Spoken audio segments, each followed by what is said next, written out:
लोग कैरेटीन के इस वीडियो को पूरा देखो। ये 40 मिनट के आसपास का वीडियो होने वाला है। इस वीडियो को अगर आप लोग देख लोगे पूरा, तो कैरेटीन के प्रति आप लोगों का जो भी नजरिया है, चाहे वो किसी भी ब्रांड का, वो नजरिया आपका आज से बदल जाने वाला है।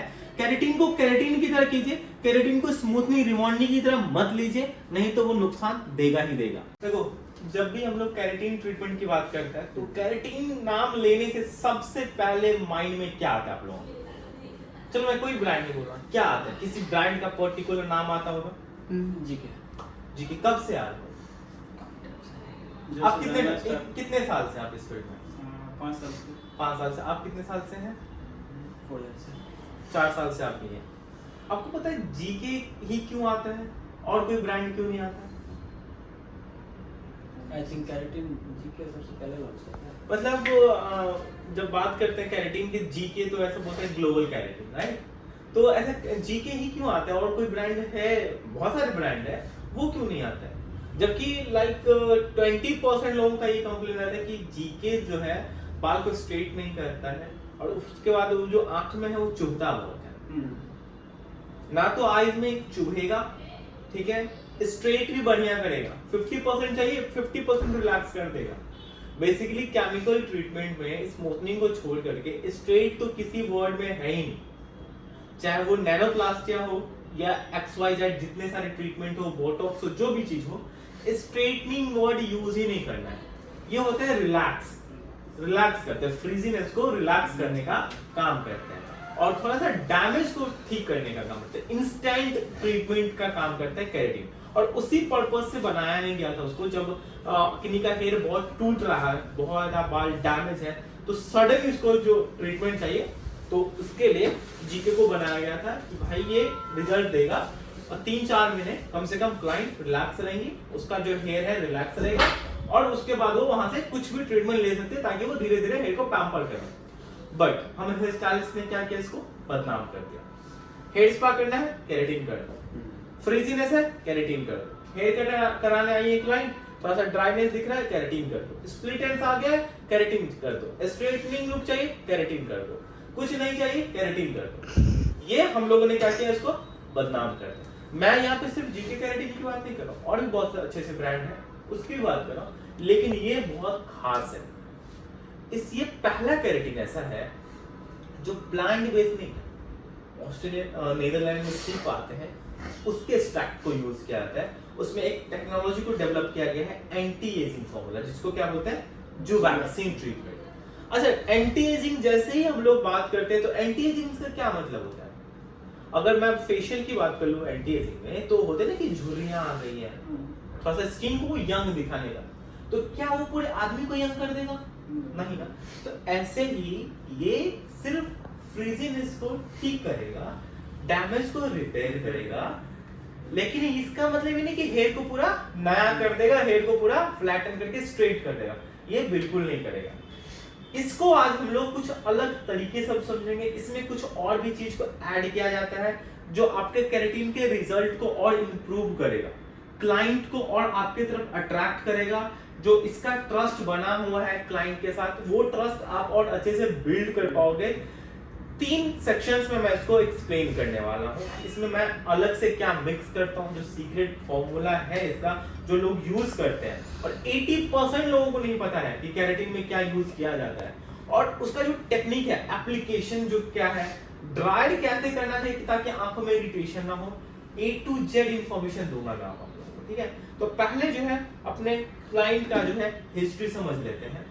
क्लाइंट का हिस्ट्री ये है कि इन्होंने 6-7 महीना पहले जो है कराया था स्ट्रेटनिंग, ठीक है?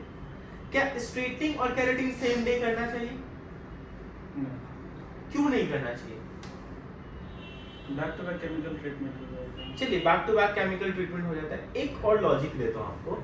जिस दिन हम लोग स्मूथनिंग करते हैं, उस दिन हम लोग बॉन्ड्स को सेपरेट करते हैं। जो डिसल्फाइड बॉन्ड होता है, आप लोगों को मैंने थ्योरी में बताया था, जब 2 सल्फाइड बॉन्ड आपस में चिपकता है, जो ब्रेक हो रहा होता है, जो उसको सेपरेट कर रहा है, उसको प्रेसिंग के थ्रू जब हम रिलैक्स कर रहे होते हैं, उसको जो शेप दे रहे होते हैं, उसको डिसल्फाइड का फॉर्मुलेशन बोलते हैं। उस टाइम पे आप बॉन्ड को बहुत स्ट्रेच कर रहे हो, बहुत स्ट्रेस दे रहे हो, और इसका काम क्या है कि जो क्यूटिकल्स ओपन है जिसमें ड्राइनेस है, उसको वो सील करने के काम है। तो आप एक ही दिन में जब दो चीज करोगे, आप ये सोचो कि आपको बीमार भी कर रहा है एक ही दिन में आदमी, और एक ही दिन में वो बोल रहा है कि चलो मैं इसको ठीक भी करना चाहूंगा, और बीमार और ठीक दोनों एक साथ करना चाहूंगा, तो आदमी क्रेजी नहीं हो जाएगा, कंफ्यूज नहीं हो जाएगा बॉडी क्या करना चाह रहा है, तुम करना क्या चाह रहे हो। तुम हाथ में कट भी मार रहा है, कट आधा कट मारा है, बोला है कि यहाँ से मैं ठीक करूंगा फिर से कट मारूंगा, तो क्या करना चाह रहे हो। WBC RBC कंफ्यूज हो जाएगा, क्या भाई चल क्या रहा है। ऐसे ही लॉजिकली मेरे हिसाब से स्मूथनिंग और केराटिन एक दिन में नहीं होना चाहिए। तो क्वेश्चन है कि कितने दिन में होना चाहिए, आप लोगों का भी होगा कितने दिन होना चाहिए। लोग वास के टाइम जैसे आज अगर स्मूथनिंग किए हैं तो कल नहीं परसों नहीं, कम से कम मिनिमम जो बहुत अर्जेंसी वाला केस होता है उसमें आप एक हफ्ते का टाइम दीजिए। बहुत अर्जेंट की बात कर रहा हूं मैं, बहुत ज्यादा अर्जेंट की बात कर रहा हूं मैं, उसमें आप एक हफ्ते का टाइम दीजिए। अच्छा, एक और चीज जो है, अब इसकी खासियत को समझ लेते हैं, इसका डिमेरिट क्या है अब ये भी समझेंगे, ये बहुत नेसेसरी है। अगर किसी का कलर्ड हेयर है और उसका जो है हेयर है कोटेक्स बहुत डैमेज हो गया है, मतलब ब्लीचिंग हो गया है, बार बार पोरोसिटी लेवल बहुत हाई हो गया है, तो क्या उस टाइम पे केराटिन करना सही है। कलर के बाद केराटिन करना सही है? नहीं, उस समय तो बिल्कुल सही नहीं है। केराटिन का एक सील्ड एडिटिव आता है, आप वो कर सकते हैं, और प्लेक्स आता है, बहुत सारे ब्रांड है ना, ओला प्लेक्स है, फाइबर प्लेक्स है, बॉन्ड फ्यूजन है, वेला प्लेक्स है, और उसके बाद बहुत सारे ब्रांड है। प्लेक्स के ऊपर बहुत सारी चीजें बनी हुई है, लिमिनर वाटर है, लीजा प्लेक्स है, बहुत सारी चीजें। उस टाइम पे आप प्लेक्स को ऐड ऑन कीजिए, उस टाइम पे आप केराटिन मत कीजिए, क्योंकि केराटिन कहीं ना कहीं, इसका मिथ है जो बोलते हैं, कहीं ना कहीं हल्का सा आपको लैमिनेट कर रहा है। क्या होता है जब आपका कोई इंपॉर्टेंट पेपर हो, बहुत इंपॉर्टेंट डॉक्यूमेंट हो, राइट, वो बहुत रद्दी हो गया, खराब हो गया, अब उसको बचाना नेक्स्ट टू नॉट इम्पॉसिबल, मतलब पॉसिबल नहीं दिख रहा आपको वहां से, तो उसको क्या करते हैं आप लोग, लैमिनेट करके रख लेते हैं। क्या उस लैमिनेशन को निकाली तो आपका पेपर बचेगा? तो हेयर में आप उतने ही केराटिन को डिपॉजिट कीजिए जितना जरूरत है, ओवर लगाने की जरूरत नहीं है, वहां पे भी इसका नुकसान हो जाएगा।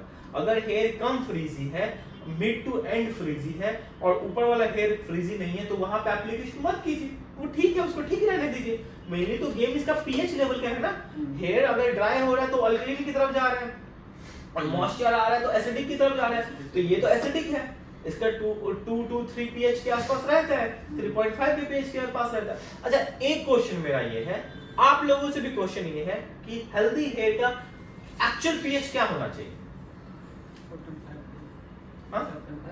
4.5 से लेकर के 5.5 के बीच में होना चाहिए। आप लोगों को अगर पता होगा तो आप कमेंट करो मुझे कि आप लोगों को पहले से पता था, नहीं पता था तो pH के लिए मुझे वहां पे कमेंट कीजिए, मैं उसके बारे में भी डिस्क्राइब करूंगा। हेयर हिस्ट्री समझते हैं, स्मूथनिंग हुआ है 6 महीना पहले, अब जो है हम लोग केराटिन कर सकते हैं, लेकिन इसका एक टेक्निक ये रहेगा कि इस वाले पार्ट पे हम लोग केराटिन का प्रोडक्ट नहीं लगाएंगे, ये पार्ट ऑलरेडी ठीक है, तो स्कैल्प से 4 इंच छोड़ करके केराटिन करेंगे। और इसके लिए क्या करेंगे, इसका पोरोसिटी लेवल थोड़ा सा हाई है स्मूथनिंग की वजह से, तो शैम्पू जो है हम लोग सिर्फ 2 बार करेंगे, छोड़ेंगे नहीं शैम्पू को, क्योंकि आप जितना अंदर आप क्यूटिकल को खोलोगे, फोर्सेस को आप खोल रहे हो, जितना प्रोडक्ट डालोगे और वो जो निकलेगा तो फिर से तो डैमेज बढ़ेगा ना, तो उतना ही डालो जितना आप यही रखो कि अगर वो धुले भी केराटिन तो डैमेज ना हो, है ना। यही एक कंफ्यूजन था ना कि केराटिन जब हटता है, क्लाइंट तो यही कंप्लेन देते हैं, केराटिन तो होता बहुत सुंदर है जी, आप कर तो बहुत अच्छे से देते हैं, लेकिन जब हटता है तो वो बहुत प्रॉब्लम क्रिएट करता है ना।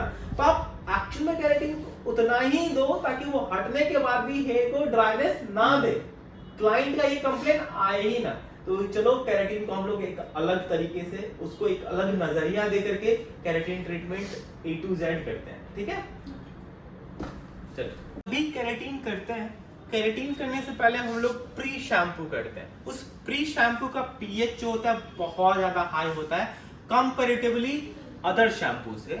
अदर शैम्पू के जो पीएच होते हैं वो 6-7 के आसपास रिफ्लेक्ट करता है, 5.5 4.5 के आसपास भी रिफ्लेक्ट कर सकता है, लेकिन इसका पीएच जो होता है वो हमेशा 7+ होता है, मतलब ये प्योर अल्कलीन के तरफ ही होता है। 8 भी हो सकता है, 9 भी हो सकता है, इसका कोई लेवल नहीं है, अलग अलग ब्रांड का होता है।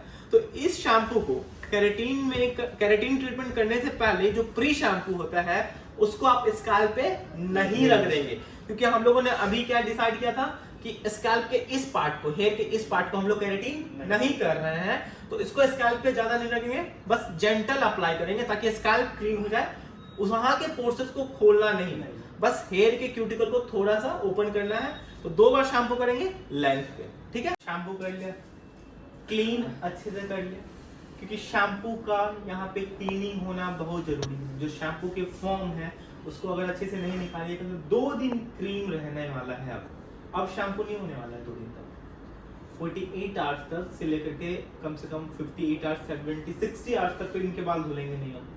तो अगर आपने कहीं में भी अगर शैम्पू छोड़ दिया होगा तो वो एक दूसरा नुकसान करेगा, क्योंकि पीएच लेवल क्या है उसका, हाई। दूसरा चीज, शैम्पू करने के बाद आप लोगों को ये कॉम नहीं करना चाहिए था, ये कर दिया आपने गलती। इतना कॉम नहीं करना चाहिए था। क्यों नहीं करना चाहिए था? जब आप शैम्पू कर रहे थे तो एक कॉन्सेप्ट पे कर रहे थे कि क्यूटिकल को थोड़ा क्या कर रहे थे, खोल रहे थे। आपने जैसे ही कॉम किया क्यूटिकल थोड़ा सा हो गया, जो थोड़ा सा स्वेल हुआ था क्यूटिकल, वो थोड़ा सा हो गया, लॉक हो गया कॉम के थ्रू। अब क्या करेंगे? पोरोसिटी लेवल तो बहुत हाई था, और केराटिन अगर इस हेड पे आप कीजिएगा तो केराटिन तो माइंड में क्या रहता है क्लाइंट की, कम से कम तो 3 महीना तो चलेगा भाई। लेकिन पोरोसिटी लेवल जब हाई होता है तो प्रोडक्ट बहुत जल्दी पेनिट्रेट होता है, बहुत जल्दी वॉश आउट होता है। उसके लिए क्या करेंगे हम लोग, ये डालेंगे सील्ड एडिटिव जीके का। ये सबके पास होना चाहिए। मुझे लगता है कि अगर आप जीके का केराटिन कर रहे हैं तो भी, नहीं कर रहे हैं तो भी, आपके पास सील्ड एडिटिव का होना जरूरी है। ये क्या कर रहे हो, आप अपने क्लाइंट का कंप्लेन रोक रहे हो।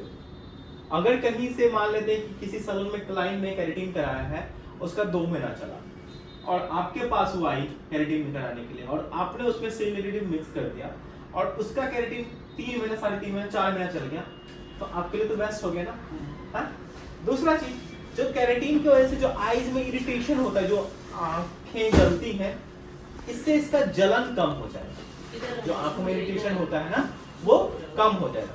अब खैर कॉम कर दिया है, हेयर है हमारा 60% वेट है, बाकी का हेयर ड्राई हो गया है। 2 जन मिलकर एप्लीकेशन करेंगे, 15 मिनट के अंदर एप्लीकेशन पूरा डन हो जाना चाहिए। और एप्लीकेशन का जो नया तरीका होने वाला है, एक और चीज है जिससे आंखों में जलन नहीं होगा।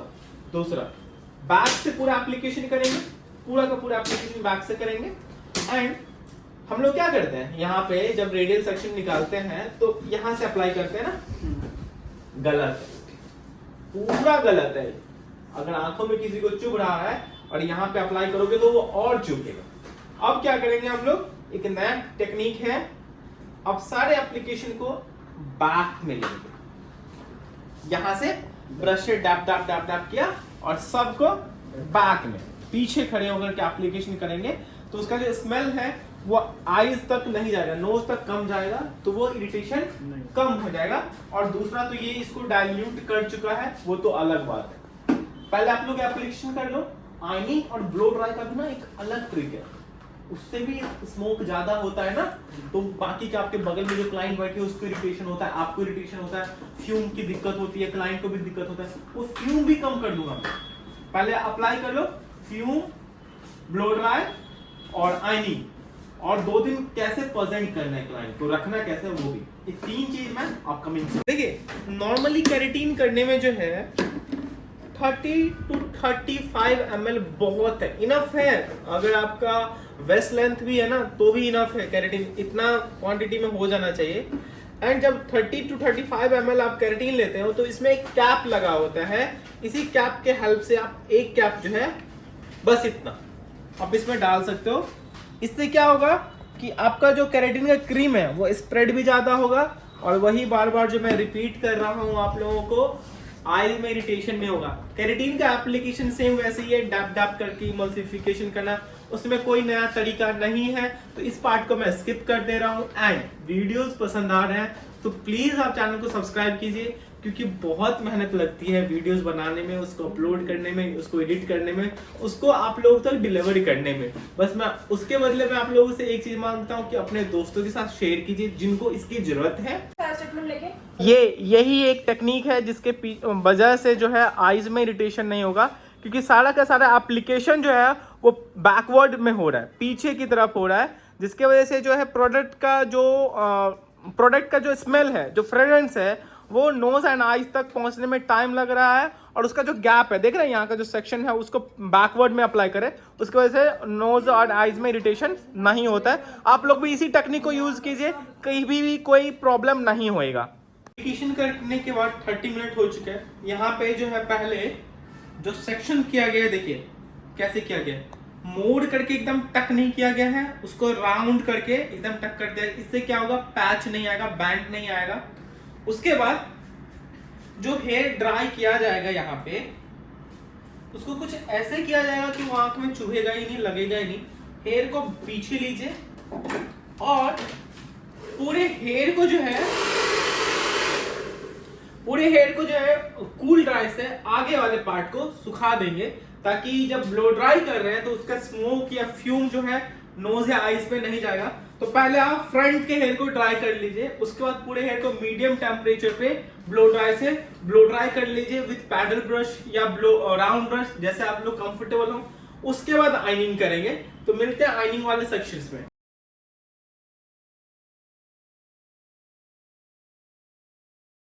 आइनिंग का टेम्परेचर आप अपने हेयर के अकॉर्डिंग लीजिए। अगर हेयर बहुत थिन है तो आइनिंग का टेम्परेचर जो है आप 190 तक रखिए, एंड अगर टेक्सचर थोड़ा सा मीडियम है तो 210 तक रखिए, और बहुत थिक है तो उसको जो है आप 230 पे सेट करके कर सकते हैं। और आइनिंग करते टाइम हेयर का जो पोजीशन है वो ऊपर की तरफ जाएगा ऐसे। उससे पहले रूट पहले आप क्लीन करेंगे। देखिए रूट में कैसे क्लीन कर रहा हूँ, आइनिंग को जो है मैंने ऐसे पकड़ा हुआ है, तो इसको मैंने उल्टा किया हुआ है। देखिए उल्टा कर लिया, ऊपर की तरफ किया 5 से 6 बार।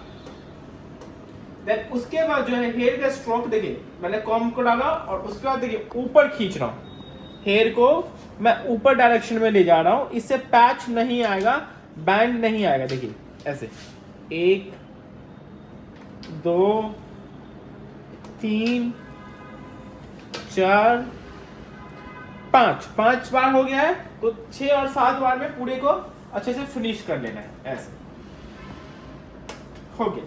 इसी तरीके से आप पूरे हेयर पे आइनिंग कर लीजिए। आइनिंग करने के बाद अगर आप चाहें तो हल्का सा, अगर हेयर बहुत चार्ज हो रहा है, देखो अगर हेयर बहुत चार्ज हो रहा है तो हल्का सा लीव इन स्प्रे आप कर सकते हैं, या फिर कोई भी शाइन स्प्रे स्टाइलिंग प्रोडक्ट वाला नहीं, ल्यूमिकोट होता है, जीके का एंटी एजिंग स्प्रे होता है, लिव इन कंडीशनर होता है, उसको आप स्प्रे कर सकते हैं ताकि मॉइस्चर जो है अच्छे से लॉक रहे वहां पे। देन उसके बाद 2 दिन के लिए क्लाइंट को छोड़ दीजिए। आज आपने रेटिन किया हुआ है, कल छोड़ दीजिए, परसों फिर से इसी टाइम पे आप बुला लीजिए। उसके बाद उस पर ब्लो ड्राई कीजिए पैडल ब्रश से ब्लो ड्राई करने के बाद उसको रिंस आउट कीजिए, पहले हल्का सा ल्यूक वार्म वाटर से। उसके बाद जो है आप शैम्पू कर लीजिए, 2 बार शैम्पू कर सकते हैं, जेंटल शैम्पू कीजिए। देन कंडीशनर को लगा करके 5 से 10 मिनट छोड़ने के बाद ब्लास्ट ड्राई से कर दीजिए। हो गया केराटिन फिनिश।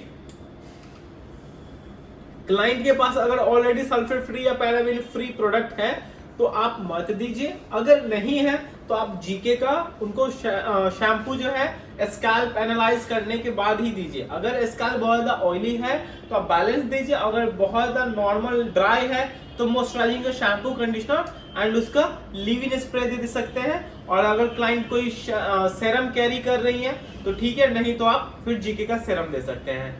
आपने मेरी वीडियोस को यहाँ तक देखा, आप लोगों का प्यार और सपोर्ट काफी मिल रहा है मुझे, उसके लिए दिल से शुक्रिया।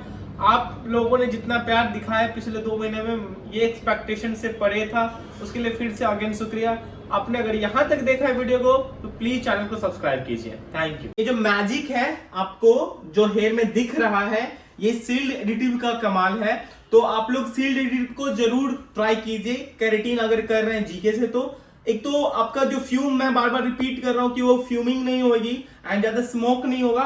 और दूसरा रिजल्ट दिख रहे हो, कुछ अलग दिख रहा है आप लोगों को, केराटिन के अलावा कुछ अलग रिजल्ट दिख रहा है। इसमें शाइन बहुत है एंड थर्ड इंपॉर्टेंट थिंग कि ये टिकेगा ज्यादा, क्योंकि सील्ड एडिटिव जो है वो पोरोसिटी लेवल पे वर्क करता है, आपके हाई पोरोसिटी को कंट्रोल करके लो करता है।